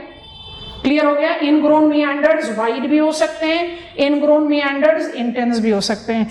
वाइड और इंटेंस मियांडर्स में apart from developing point bar deposit, जानबूझकर डिपॉजिट जरूर लिखेंगे, पॉइंट बार डिपॉजिट्स और स्लिप ऑफ स्लोप जो कि डेपोजिशनल है, you are developing cut bank जिसको रिवर क्लिफ बोलते हैं, and in the reference of river cliff, in the position of river cliff, you are experiencing divagation. What is divagation? Shift of the flow pattern of the stream. जहां cut bank होगा वहां क्या होगा? मियांडर shift. River लगातार उधर shift होती हुई चली जाएगी। ये समझ में आ गया? यहीं पर ही ड्यूरिंग, इसी पर ही हम जज आउट करेंगे। हम इसी डायग्राम को आगे बढ़ाते हुए चले जाएंगे। इट इज वेदर वाइड मियांडर और इंटेंस मियांडर। यहां पर हम रुक रहे हैं। I am having possibility of development of oxbow lake. अब हम ऑक्सबो लेक अपने डायग्राम में नहीं बना रहे, हम आपको ऑक्सबो लेक का डायग्राम दिखा रहे हैं। दोनों ही डायग्राम दिखाते हैं। पहला जो आप देख चुके हो इन पॉइंट बार डिपॉजिट, और दूसरा जो आपने ड्रॉ करना है। दोनों को देखो। पहले इसको देखो, ये हम जानते हैं, हमने इसका क्रॉस सेक्शन भी लिया और क्रॉस सेक्शन लेकर ये भी समझ लिया था, है ना? जहां पर आपका कट बैंक है वहां रिवर शिफ्ट करेगी, इसी को divagation, meander migration is divagation. You are changing the meander, क्योंकि यहां पर लगातार स्लोप बढ़ता जाएगा और वहां पर आप रिट्रीट करते जाओगे। ठीक है? अब ये जो मियांडरिंग है इसको इस पॉइंट पर ध्यान से देखना, थोड़ा डिफरेंट अलाइनमेंट है। एनालिसिस के समझने के बाद आप इसको कॉपी कर ले। Arrows showing flow of the stream. तो ये जो ट्रायंगल्स हैं क्या शो कर रहे हैं? Cut bank. और जो ये डॉट्स हैं क्या शो कर रहे हैं? डिपॉजिट। तो ये मेरा एक टिपिकल मियांडर है जहां आपके कट बैंक पर आप नेक को नैरो करते जा रहे हैं। क्यों? डिवागेशन हो रहा है ना। जब फ्लड्स होगा, फ्लड्स क्या होता है? Water surplus time. जब वाटर सरप्लस टाइम होगा तो ये हो सकता है ना कि ये नैरोड नेक पर रिवर ये पूरा लूप ना कवर करके सीधा ही फ्लो कर जाए।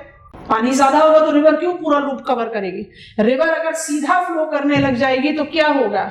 जो मियांडर लूप है वो कट हो जाएगा, and that cut down loop because of its shape is oxbow, and because is filled with water it is a lake.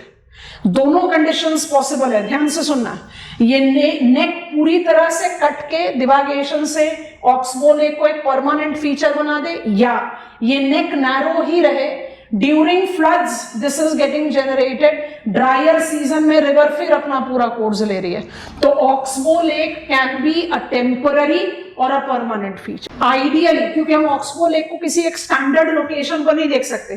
वो मुझे उत्तर प्रदेश में भी दिख सकता है, मुझे वेस्ट बंगाल में भी दिख सकता है, मतलब वो मुझे मिड कोर्स में भी दिख सकता है, वो मुझे ओल्ड कोर्स में भी दिख सकता है। उसका डेवलपमेंट क्योंकि वाटर रेजीम फ्लक्चुएशन से है, उसका प्रेजेंस बहुत डायनामिक है। पर क्या ये सिर्फ वाटर रेजीम से है? नहीं। अगर ये नेक पूरी तरह से कट जाए तो रिवर तो फिर ऐसे ही फ्लो करेगी। तब तो ये ऑक्सबो लेक क्या हुआ? कुछ समय तक के लिए पानी रहेगा, हो सकता है उसका ड्राई अप भी हो जाए। I hope it is comfortable. Copy this down. यहां जो लिखा हुआ है एक्टिव इरोजन और एक्टिव डेपोजिशन, एक्टिव इरोजन का सप्लीमेंट है, हम जल्दी बताओ। Cut bank, deposition point bar deposit या slip off slope. Copy down. Features का विजुअलाइजेशन सबसे ज्यादा इंपॉर्टेंट है, डायग्राम भी बन जाते हैं और कंटेंट भी आराम से बिल्ड हो जाता है। If you have the keywords तो उसका बचेगा क्या, ग्रामर ही तो डालना है, सेंटेंस कंस्ट्रक्ट करो, छोटे छोटे करो, कंटेंट ज्यादा है तो। अगर आप हिमालयाज पर स्लोप या एक्सोजेनेटिक फोर्सेस का इम्प्लीकेशन भी ले रहे हो तो भी क्या आप ये चीज को रूल आउट करोगे कि number 1 Himalayas are still getting uplifted, और दूसरा that Himalayas are more known for absolute height rather than relative height. उसका हाइट अभी भी हाई है ना, तो अभी भी हाई है मतलब क्या, वो लोडिंग को ज्यादा रिप्रेजेंट कर रहे हैं। समझ में आ गया? All of us, Oxbow Lake. Oxbow Lake is outcome of divagation. It can be a feature that is completely cut off. It can be a feature which is seasonally evolved. दोनों चीजें हो सकती हैं। तो दोनों ही पॉइंट पे Oxbow Lake. Why is Oxbow? Because of its shape. Why it is lake? Because it is cut off loop of a meander. ठीक हो गया? चलो अब हम आगे बढ़े, पहुंच जाए बोर्ड पर जाए दोबारा से। चलिए, हमारा मियांडर रिवर का वेट कर रहा है। अब जब रिवर के मियांडर को आप जस्टिफाई करते हो, व्हाट एग्जैक्टली यू सी, ध्यान से देखो। अभी तक मेरा रिवर साइनस फिर मियांडरिंग में था, अब मेरी रिवर को इतना वीक ग्रेडियंट मिलना शुरू हुआ कि उसने अपने रास्ते में ही डिपॉजिट करना शुरू कर दिया। और इस बहुत क्रूड डायग्राम में भी अगर हम अपनी स्ट्रीम को इसके रास्ते में ही डिपॉजिट करवाना शुरू कर दें, दी ओवल्स सर्कल्स जो भी फास्ट फॉरवर्ड मोड पर बन रहा है उसको आप समझो कि डिपॉजिट्स है, ठीक है। It will make river divide itself into variable branches. ये जो हम सिंगल एरोज बना रहे हैं ये क्या रिप्रेजेंट कर रहा है? शाबाश, डिस्ट्रीब्यूटरीज। इसको जितने रफ पॉसिबल वे में भी बनाओ, आप बहुत आराम से दो चीजें इसमें जस्टिफाई कर रहे हो। पहला, I have created braided pattern, छोटे छोटे बीच में डॉट्स भी बना देते हैं, ये सब डिपोजिशन है। दूसरा, I have created distributaries, और इसको और आगे बढ़ा लो। तीसरा, I have created rough triangular near mouth deposit which is called delta. Delta क्या क्या है? Delta is near mouth deposit, finest textured deposit. जल्दी बताओ क्यों फाइनेस्ट टेक्सचर्ड होगा भाई? फिट इन अट्रीशन, सबसे लंबा एट्रीशन एक्सपीरियंस किया है तो फाइनर टेक्सचर्ड होगा। It is always related to braided pattern, river अपने रास्ते में डिपॉजिट कर रही है। It is always related to distributaries, क्योंकि ये स्ट्रीम्स आपस में मिलेंगी नहीं। ये जो टर्म डेल्टा है इसको हमने कभी भी खत्म नहीं करा, आज भी हम इस फीचर को डेल्टा बोलते हैं। और इसका नाम कहां से आया? नाइल डेल्टा से, जिसको ग्रीक स्कॉलर्स ने सबसे पहले नोटिस किया था, क्योंकि नाइल डेल्टा का शेप ट्रायंगुलर है जैसा हमने यहां डेवलप किया है। पहले तो आप डायग्राम कॉपी करो, इसी के पैरेलल एक टेबल बनाएंगे, उसके साथ कॉपी कर देना। हमारा डायग्राम रेडी हो गया, साइनस भी हो गया, मियांडरिंग भी हो गया और ब्रेडेड भी हो गया। और इस मियांडर को बोलते हैं इनग्रोन। दूसरा मियांडर क्या होता है? एंट्रेंच्ड, वो रेजुवेनेटेड टोपोग्राफी। क्वेश्चन कहता है राइट शॉर्ट नोट्स ऑन मियांडर्स, तो इनग्रोन भी लिखो, एंट्रेंच्ड भी लिखो। कंटेंट बिल्ड करने के लिए इनग्रोन में ऑक्सबो लेक भी लिखो, पॉइंट बार डिपॉजिट भी लिखो, कट बैंक भी लिखो। सब आपका कॉल है कि आप उसको किस तरह से आंसर फ्रेम करते हैं। ये इंफॉर्मेशन तो हम सबके पास है। Is this done? अब ना बॉक्स बना दे रहे हैं, इसी को श्रिंक करके बना दे रहे हैं, आप इसी के साथ लिख लो। The term delta marked up its beginning with Greek terminology. तो जैसे हमारा इंग्लिश अल्फाबेट में फोर्थ लेटर को डी बोलते हैं and we write it as D, वैसे ही ग्रीक अल्फाबेट में फोर्थ लेटर को ट्रायंगुलर लिखते हैं और बोलते हैं डेल्टा। तो ग्रीक स्कॉलर्स ने सबसे पहले नाइल डेल्टा को नोटिस किया, उसका शेप उनके फोर्थ अल्फाबेट से मैच कर रहा था तो नाम दे दिया डेल्टा। डेल्टा की ये सारी कैरेक्टरिस्टिक्स आज भी वैलिड हैं, only that we have different types, I am sorry, we have got different types of delta. अब हम टेबल बना रहे हैं, जल्दी से साथ साथ में कॉपी कर लो, फिर मैप पर दिखा देंगे। Different types of delta. Number 1 true delta, arcuate delta, triangular है, river Nile बहुत अच्छा एग्जाम्पल है as sample. Number 2 cuspate delta, अब कस्पेट डेल्टा को कस्पेट बार से मिस इंटरप्रेट नहीं करना, वो सी वेव डिपॉजिट था, ये रिवर डिपॉजिट है। Cuspid delta is tooth shaped delta. अब टूथ शेप्ड डेल्टा डिस्टॉर्टेड हो सकता है नेचुरली, वो कुछ इस तरह का दिखेगा। और river Padma and river Jamuna, river Padma is Ganga in Bangladesh, river Jamuna is Brahmaputra in Bangladesh. Padma Jamuna को मिलाकर यू डू कॉल इट मेघना, बट दोनों रिवर को रिप्रेजेंटेशन देना है इसलिए दोनों का लिख रहे हैं, बेस्ट एग्जाम्पल है। तीसरा टाइप होता है डिजिटेट, इसको बोलते हैं बर्ड्स फुट। ये कैसा दिखता है, जैसा बर्ड्स फुट लिख दिया तो विजुअलाइज हो ही जाएगा, ऐसा कुछ। और इसका बेस्ट एग्जाम्पल है रिवर मिसिसिपी। और चौथा इज एस्चुराइन डेल्टा, इसका हम डायग्राम अलग से बनाएंगे। एग्जाम्पल है रिवर अमेजोन। अब हमारा चॉइस बहुत रैशनल है, ये सारे बिग एग्जाम्पल्स हैं, नहीं तो एग्जाम्पल्स और बहुत सारे हैं, but these are river Nile is lengthiest river of the world, river Amazon is largest river of the world. तो ये चॉइस बड़े रैशनल है।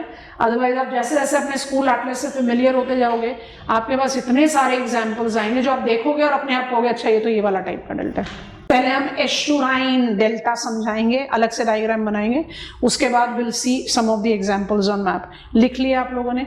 ये मेरा I am creating 2 examples, 2 diagrams, बहुत ध्यान से समझना। इसको हम यूटिलाइज करते हैं इंडियन कंटेक्स्ट में भी, फीचर्स हैं तो बाय डिफॉल्ट यूज होते हैं। अब यहाँ पर मेरा लैंड है और ये एक ऐसा नैरो इनलेट है, तो आई एम शेडिंग लैंड, ये मेरा लैंड है और ये मेरा सी बे गल्फ कुछ भी है। हम बिल्कुल वही वाला शेड यहाँ पर दे रहे हैं, या तो यहाँ लेबल नहीं करेंगे क्योंकि यहाँ पर हमें कुछ और ऐड करना है। यहाँ पर हमने एक रिवर ऐड कर दिया, ये है मेरा लैंड। इसको बोलते हैं क्रीक और इसको बोलते हैं एस्चुरी। बता दो भाई दोनों में डिफरेंस, आप सबको समझ में आ गया दोनों में डिफरेंस क्या है? Come on. Both creek and estuary are narrow inlet of salt water। अब इनलेट लिख दिया है तो बाय डिफॉल्ट है कि वो इनलैंड है। 2 मिनट के लिए पेन ड्रॉप करो। दोनों क्रीक और estuary narrow inlet of salt water है, मतलब सी का जो पानी है वो यहां पर पेनिट्रेट कर रहा है, दोनों ही केस में कर रहा है। डिफरेंस क्या है? Estuary is the mixing point of fresh and salt water, क्योंकि एस्चुरी में रिवर का माउथ है। Every estuarine mouth is not delta। अब मुझे बताओ रिवर डिपॉजिट क्यों करती है? क्या रीजन है कि रिवर डिपॉजिट कर रहा है? ग्रेडियंट। अगर ग्रेडियंट फेवरेबल नहीं होगा तो जो मटेरियल हम इतने दूरी से ट्रांसपोर्ट करके ला रहे हैं उसको हमें छोड़ना पड़ेगा, तो I start depositing because of gradient. अब नर्मदा और तापी रिवर्स रिफ्ट वैली में फ्लो कर रही हैं। रिफ्ट वैली आप जानते हैं, बिटवीन विंध्यन सतपुरा एंड सतमाला मेरे पास नर्मदा तापी रिफ्ट वैली है। तो नर्मदा तापी ऐसी रिवर्स हैं हमारे कंट्री की कि वो अपने माउथ में, फॉरगेट अबाउट डिपोजिशन, वो अपने माउथ को इरोड करती हैं। क्यों? क्योंकि उनके माउथ में ग्रेडियंट सफिशिएंटली स्टीप है for them to move at high velocity. तो estuarine mouth is not synonymous to estuarine delta। तो जो एस्चुरी टर्म होता है इसके साथ 2 चीजें एसोसिएट होती हैं, एक को बोलते हैं एस्चुराइन माउथ। एग्जाम्पल क्या दिया? रिवर नर्मदा ले लेते हैं हमारे कंट्री का, और जो हमने एग्जाम्पल लिया वो क्या लिया? एस्चुराइन डेल्टा। अब एस्चुराइन डेल्टा का क्या पॉइंट हो गया? यहां पर ये रिवर, कलर चेंज कर देते हैं, यहां पर ये रिवर डिपॉजिट कर रही है। इसका मतलब इसका ग्रेडियंट इतना कम है कि it has started depositing in that intermixing area of fresh and salt water. So river Amazon is developing estuarine delta. Narmada has estuarine mouth. Sar Creek is a creek. सुना है Sir creek? Kutch tribunal 1963, 300 square kilometer of area of salt marshes awarded to Pakistan। और पाकिस्तान अभी भी sir creek को एक totally claimed territory कहता है। Sir Creek is a creek, Mahim Creek is a creek, and Narmada mouth is estuarine mouth, Amazon is estuarine delta. I think I have made this clear. So delta के भी बहुत सारे टाइप होते हैं। आप ये डायग्राम कॉपी करके फटाफट से स्कूल एटलसेस के पेजेस को टर्न ऑन करेंगे। I'll make you see at least the names जो हमने आपको लिखवाए। The first map to open is map of northeastern states of India। हमने इंडिया नहीं बोला, हमने north eastern states of India बोला। आपको वेस्ट बंगाल के साथ बांग्लादेश भी दिखाई दे रहा है अलोंग बे ऑफ बंगाल। पूरा सुंदरबंस लिखा है जिसका कुछ एरिया हमारे पास है, मेजॉरिटी जो है वो बांग्लादेश के पास है। आपको दिखाई दे रहा है पद्मा जमुना डेल्टा कैसा है, broken distorted tooth, largest delta of the world, largest delta of the world. Padma Jamuna world का लार्जेस्ट डेल्टा डेवलप करते हैं। इस डेल्टा को कौन सा शेप कैटेगरी में रखा है, कस्पेट टूथ शेप। आपने कॉस्मेटिकली अपने टूथ को शेप नहीं दिया है, वो डिस्टॉर्टेड है, कुछ टेढ़े कुछ मेढ़े है ना, कस्पेट टूथ शेप। क्लियर हो गया? चलिए अब नेक्स्ट मैप की तरफ बढ़ेंगे। कहां चलते हैं? मैप ऑफ यूएसए पहुंचो, बड़े आराम से दिखाई देगा। वैसे नॉर्थ अमेरिका में भी दिखेगा, पहुंचो मैप ऑफ नॉर्थ अमेरिका। कई बार हमने बात कर ली Mississippi Missouri river, Gulf of Mexico में पहुंच जाइए। मिसिसिपी मिसोरी रिवर के डेल्टा को देखिए, they are excellent example of digitate birds foot. Notice करो एडवांसिंग शोरलाइन है, शेप जो है वो क्लियर ट्रायंगुलर नहीं है, major extensions of triangular edge है, इसलिए इसको बर्ड्स फुट बोलते हैं। अगर आप मैप ऑफ यूएसए में पहुंचेंगे तो थोड़ा और क्लियरली दिखाई देगा, अदरवाइज मैप ऑफ कॉन्टिनेंट में भी विजिबल है। अगर आप मैप ऑफ कॉन्टिनेंट में हैं तो please get on to the example which we have talked about. Anticosti island याद आ रहा है? आ रहा है ना? एंटीकोस्टी आइलैंड कौन से गल्फ में है? Gulf of Saint Lawrence. पहुंचो, Gulf of Saint Lawrence is mouth of Gulf of Saint Lawrence is mouth of Saint Lawrence river. बताओ जरा सेंट लॉरेंस रिवर का कौन सा डेल्टा है? Estuarine delta. Saint Lawrence river one of the extremely commercially utilised river, North Atlantic trade route के साथ associated है। हमने सारे नाम नहीं लिखे, नाम बहुत सारे हैं, हमने सिर्फ सैंपलिंग की है। Saint Lawrence Gulf, Saint Lawrence river, which type of delta? Estuarine. Mississippi, which type of delta? Birds foot. लिख लो यहाँ पर, ताकि जितनी बार स्कूल एटलस खोलो अपने आप को रिवीजन दे दे आप। अब आप पेजेस टर्न करेंगे और साउथ अमेरिका के मैप पर पहुंचेंगे। साउथ अमेरिका के मैप पर लार्जेस्ट रिवर अमेजन के माउथ पर पहुंचिए, आराम से दिखाई दे रहा है एस्चुराइन है ना। और अमेजन के बिल्कुल साथ में, मतलब थोड़ा सा साउथ में जाओगे, एक और रिवर दिखाई दे रही है, उसका नाम है तोकेनतेनिस। ध्यान से देखो, उसका भी माउथ एस्चुराइन है। अमेजन और तोकेनतेनिस के माउथ के बीचों बीच एक ट्रायंगुलर पेनिनसुला है। इदी मर जाओ, यस और नो? दिखा तोकेनतेनिस डेल्टा? वो भी एस्चुराइन। सो एग्जांपल्स आर प्लेंटीफुल। अब आइए मैप ऑफ अफ्रीका में। जिक्सॉ फिट पर जाना पड़े तो अफ्रीका के कौन से शोरलाइन पर जाओगे? वेस्ट। कौन सा स्कॉलर था जिसने जिक्सॉ फिट का कंप्यूटर फिट किया? Edward Bullard. एडवर्ड बुलार्ड ने कुछ एक्सप्लेनेबल गैप्स बताए थे, जिसमें एक एग्जांपल बताया था नाइजर रिवर डेल्टा। पहुंचो, नाइजर रिवर डेल्टा ट्रायंगुलर है, देखा? पर जो बेस्ट एग्जांपल है वो इजिप्ट में दिखेगा, जो आपने लिखा है नाइल रिवर डेल्टा। दिख रहा है नाइल रिवर डेल्टा बिल्कुल triangular. True delta, arcuate delta, Lobate delta. Lobate नहीं लिखा, लोबेट भी लिख लो। ट्रायंगुलर बोलते हैं, लोबेट बोलते हैं, आर्क्यूएट बोलते हैं। ट्रू इसलिए बोलते हैं क्योंकि टर्म डेल्टा आया ही ट्रायंगुलर से। ठीक हो गया? अच्छा, अब हम थोड़ा सा बैकवर्ड लिंक में जाते हैं एंड हियर इट इज। ये वाला ब्लॉक हमने समझ लिया, आप इधर पहुंचे हैं तो मुझे आपको रैपिड्स, कैस्केड और वाटरफॉल समझाकर इंटरलॉकिंग पर समझाना है। ये हम जानते हैं, these we are done. 3 dimensional diagram की जरूरत नहीं है, 2 डायमेंशनल भी काम करेगा। चाहो तो 3 डायमेंशनल बना सकते हो, पर सोचो जरा ध्यान से। मान लीजिए कि मेरे पास कुछ ऐसा ग्रेडियंट है जहां ये रिवर डिसेंड कर रही है, और इस रिवर का जो बेड है वहां पर इसको बड़ा ही थियोरेटिकली, ये मेरे को विजुअलाइज करने में आसान करता है, इसलिए I attempt to draw it myself, otherwise it may not be that alternative band. आपको कई बार बताया है हम नॉर्मली यही वाला शेड फॉलो करते हैं, कोई कन्वेंशनल नहीं है, पर we follow this shade to show hard and soft rock stratas. ठीक है, अब ये रिवर इस स्लोप पर लगातार डिसेंड कर रही है, फास्ट फॉरवर्ड कर दिया, ध्यान से देखो, जितना ज्यादा कंपैटिबिलिटी जनरेट कर सकते हैं, दो आई am creating Swift quick diagram, वो करने की कोशिश करते हैं। आप समझ गए हम क्या कर रहे हैं। एग्जाम्पल ऑफ, शाबाश, डिफरेंशियल इरोजन, समझ में आ गया।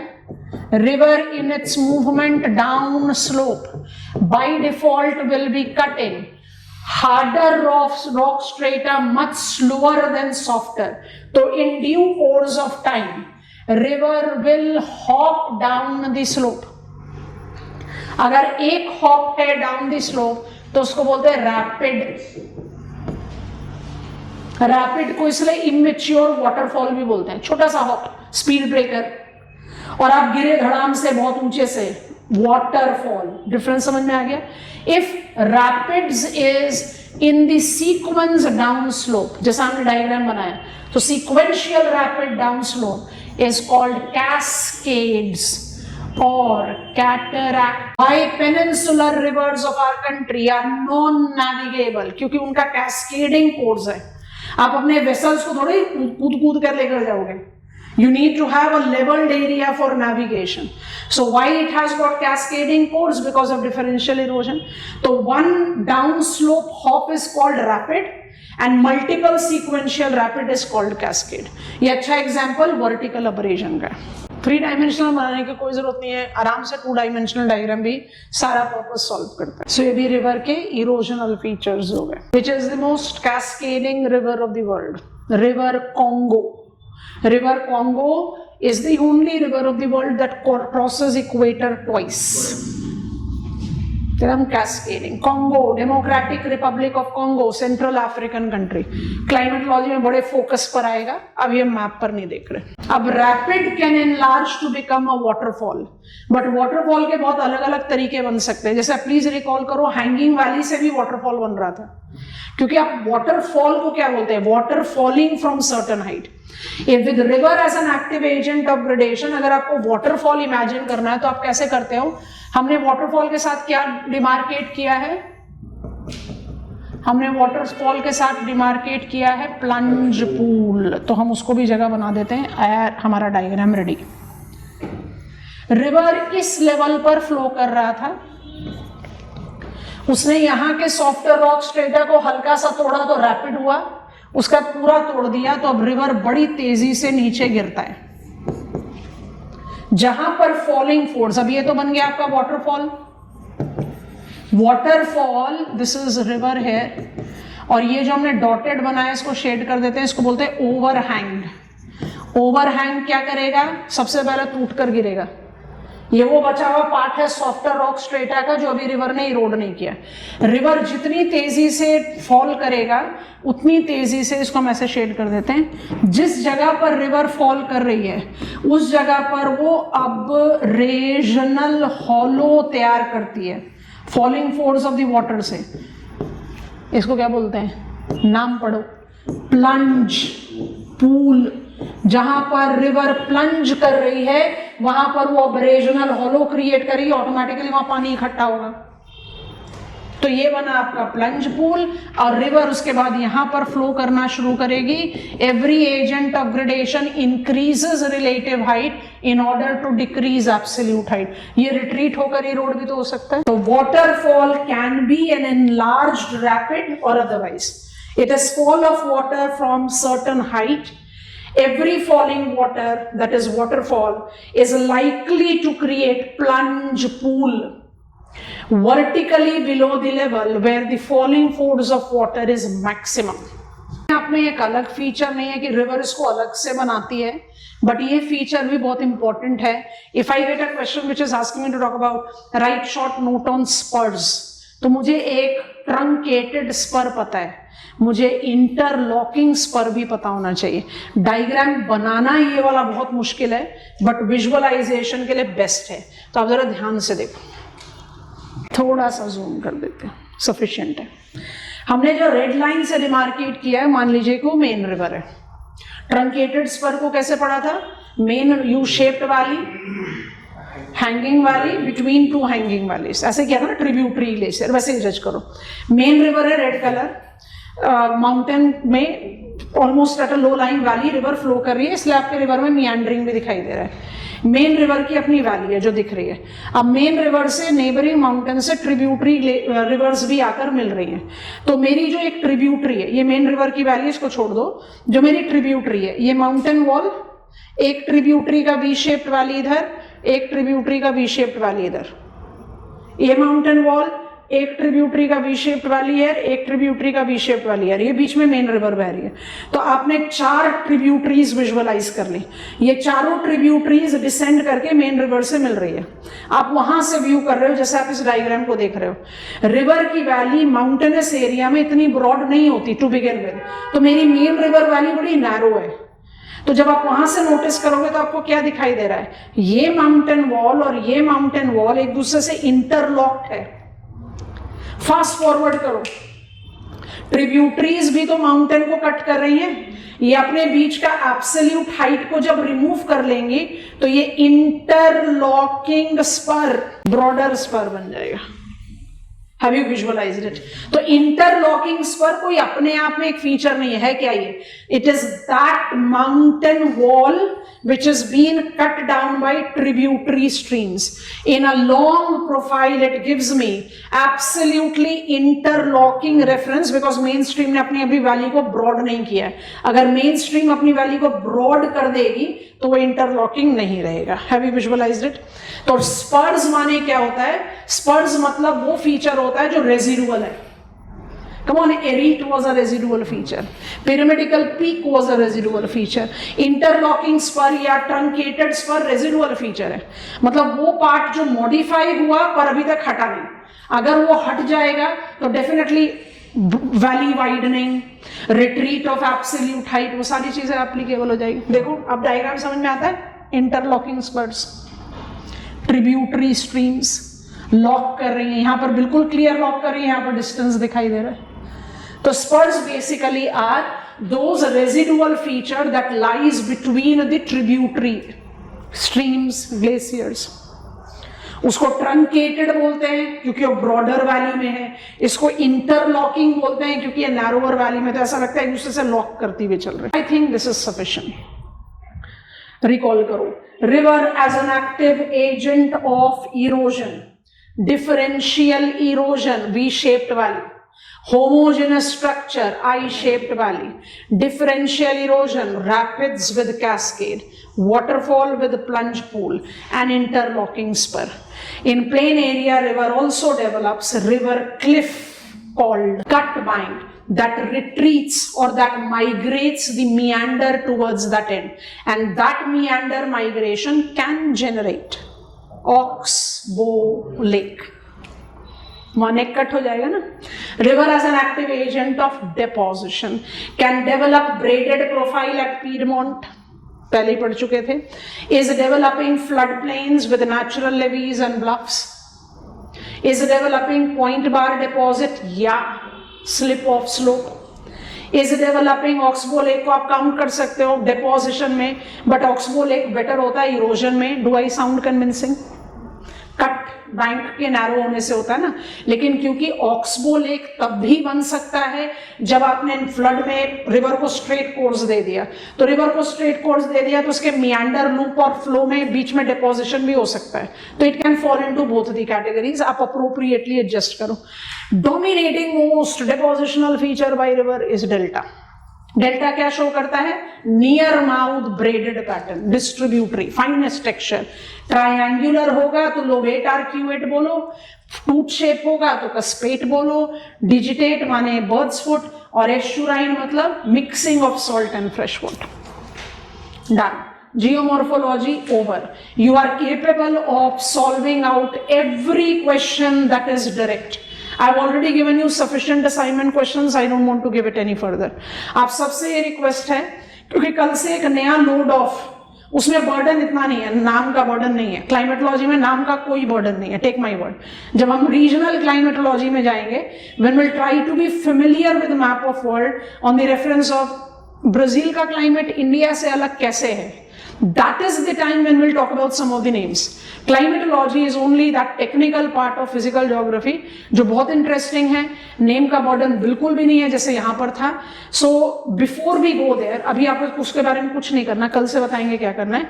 आप एक बार एक जो टॉपिक आपको जियोमॉर्फोलॉजी में बल्कि लगा था या you felt that you could not keep pace with it, उनको एक बार फाइनल रिवीजन देके जियोमॉर्फोलॉजी को साइड में रख दें, क्योंकि कल से आप जो शुरू करेंगे आपको you have to keep pace with that. Geomorphology का भी इंप्लीकेशन आता है सिलेबस में, बट क्लाइमेटोलॉजी का इंप्लीकेशन ज्यादा आएगा। क्लाइमेट समझ में आ गया तो बायोजियोग्राफी का आधा टास्क डन, ओशियानोग्राफी का आधा टास्क डन। ओशन वाटर की सैलिनिटी उस एरिया में ज्यादा होगी जहां इवेपोरेशनल लॉस प्रेसिपिटेशनल गेन से ज्यादा है। मेरा फोटोट्रॉफ ब्रॉड लीव्ड वहां होगा जहां प्रेसिपिटेशन इवेपोरेशन से ज्यादा है, ताकि ट्रांसपिरेशनल लॉस होने तो हम तो सड़ जाएंगे। समझ में आ रहा है कि नहीं? और जो ज़ेरोफाइट्स होते हैं वो क्या होते हैं? नैरो नीडल शेप लीव, क्योंकि evaporational loss is more than precipitational leave. So climate का इंप्लीकेशन आगे आता जाएगा हमारे मैक्सिमम ऑफ द सिलेबस, इसलिए क्लाइमेट पर फोकस करेंगे। तो आज का दिन है आपके पास, आप अपना जो भी आपका पॉइंटर आपको लगता है बैकलॉग में रह गया उसको कंसोलिडेट करो, and then it will be going aside. Will be now focusing on the learning of climatology from tomorrow. Done for today.